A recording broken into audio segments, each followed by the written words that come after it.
So I'll be using my power fret slotter to make my fret slots. If you don't buy a pre-made fretboard, you'll find yourself having to cut your fret slots by hand.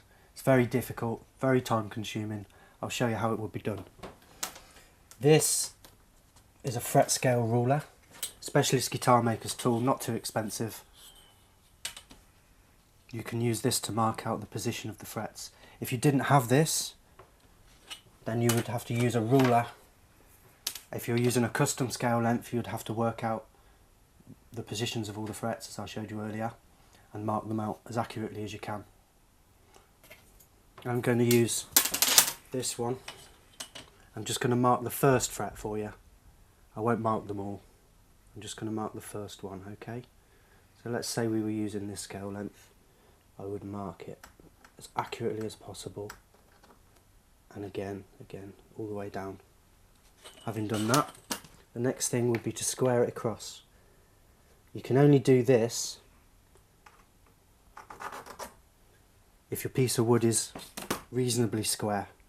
A lot of fretboards are tapered, in which case you would have to draw a centre line, square it across with the drawing square, and then you can set up a bevel gauge alongside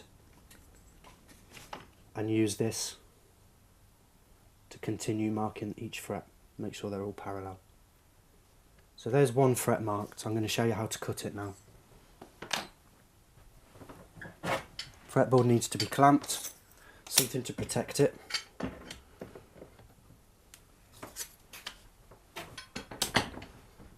And then you can just carefully run the saw through. Okay. If you get it running through the slot first, then you can gradually increase the pressure until you're actually cutting. If you struggle to keep it perfectly straight, here's a little trick. Use a block.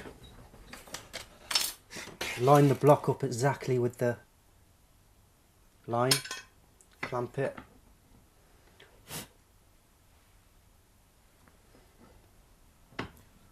And then you can use a saw right up against the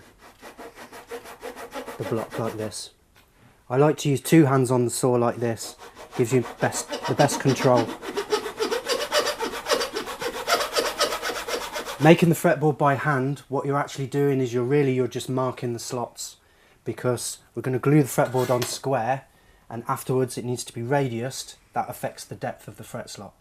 So the finished depth of the fret slot is about 25% more than the depth of the fret that's going into the slot.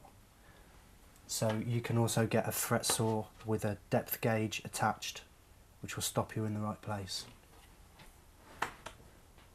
You need to remove the block for that.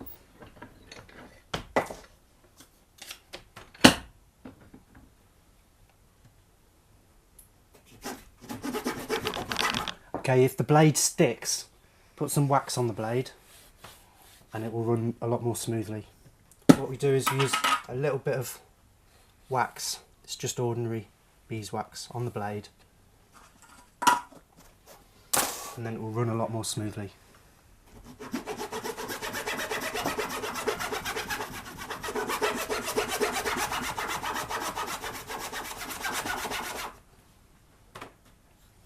One fret slot.